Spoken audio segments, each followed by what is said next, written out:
আপনার বক্তব্য নিশ্চয়ই সবাই দেখছেন, শুনছেন।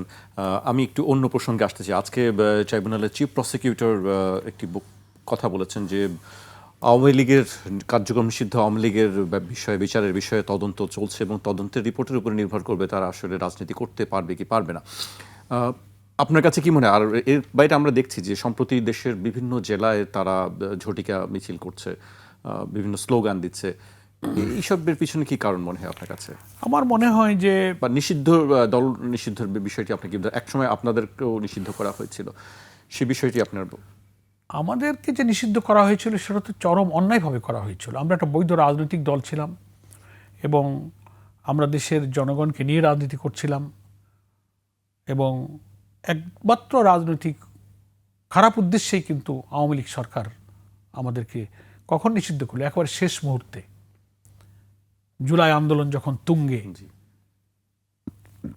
এবং সারা দেশ থেকে যে ইনফরমেশন আসছে সে আন্দোলন আর থামানো যাচ্ছে না, সমন্বয়কারীর প্রধান সিরিয়ালি সব আটকে ফেলতেছে, কিন্তু আন্দোলন মোটে থামানো যায় না, জীবন দিচ্ছে। কয়েক গুলি করলে যারে মারি শুধু সেই থাকে, মরে, আর তো সব থাকে। তো এখন আমরা তো তখন কারাগারে, আমাকে তো 19 জুলাইতে গ্রেপ্তার করা হয়েছিল। ভেতরে অনেক বড় বড় সাবেক সেনা কর্মকর্তা এবং অন্যান্য এজেন্সির লোকেরাও কারাগারে ছিল। তাদেরকে আমিও জিজ্ঞেস করেছি যে জামাত শিবিরকে নিষিদ্ধ করে দিল কেন 1 তারিখে, 1 আগস্ট নিষিদ্ধ করে দিল? তা বললো যে গভর্নমেন্টের পক্ষ থেকে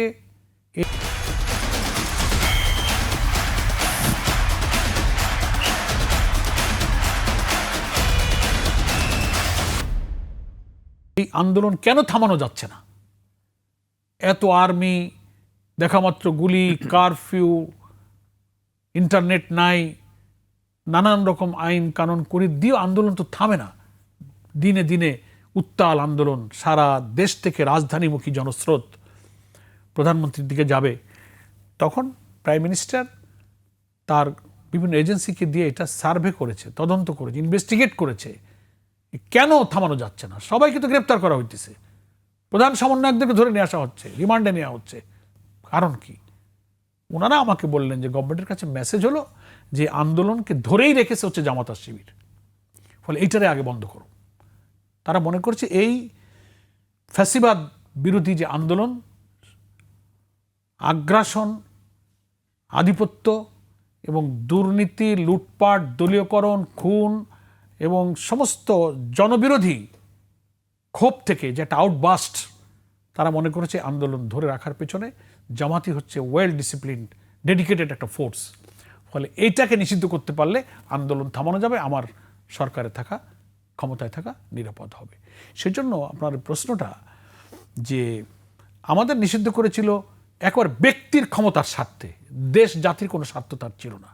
কিন্তু আওয়ামী লীগের রাজনৈতিক কার্যক্রম নিষিদ্ধ করার এটা কোনো একটা দলের নয়। এটা যারা করেছিলেন তখন কোনো দলের সরকার ক্ষমতায় ছিল না, হোল পাবলিক সেন্টিমেন্ট তারা খেয়াল করেছেন।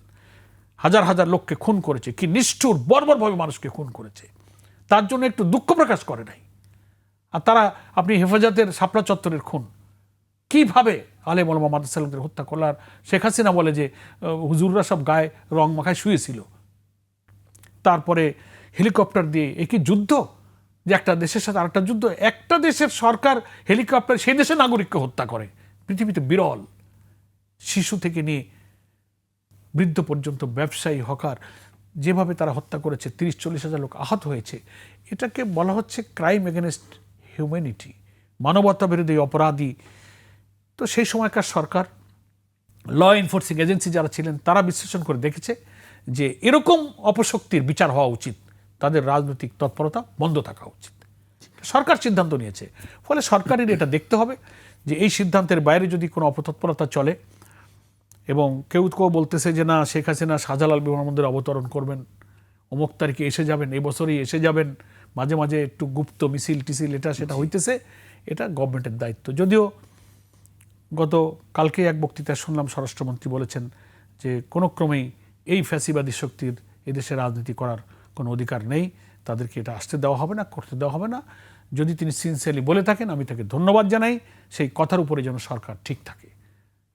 আর আইন আছে দেশে, যদি কেউ এটাকে মনে করে এটা বেআইনি হয়েছে, আমরা তো কোর্ট ফেস করেছি, আমাদের নিবন্ধন বাতিল করা হয়েছিল, আমরা কোর্ট ফেস করেছি, এটা কোনো ব্যক্তির করুণায় নয়, কোর্টের আপিল ডিভিশনে সব কিছু শুনানি করে জামাত ইসলামী নিবন্ধনকে ফেরত দেওয়া হয়েছে। তো যদি ওনারা মনে করেন যে এটা বেআইনি, তো কোর্ট ইজ দেয়ার, তারা কোর্টে যেতে পারেন, এসব আইনি পথ তো খোলা আছে। কিন্তু জনগণের পারসেপশনটা হচ্ছে যে এই শক্তি মানুষের আইন শৃঙ্খলা শান্তি দেশের উন্নয়ন বিঘ্ন ঘটাবে, তাই সরকার এটাকে স্থগিত করেছে বা রাজনৈতিক কর্মতৎপরতা নিষিদ্ধ করেছে। এটা সরকারকেই সিদ্ধান্ত নিতে হবে যে এটার পিছনে কি কারণ ছিল এবং এটার ব্যাপারে কি সিদ্ধান্ত নেওয়া যায়, জনগণের সেন্টিমেন্ট কি ছিল, এটা সরকারের দায়িত্ব। এটা আমরা রাজনৈতিক দল হিসেবে বলতে পারি যে সেই সময়ে সরকারের এই সিদ্ধান্ত যথার্থ ছিল।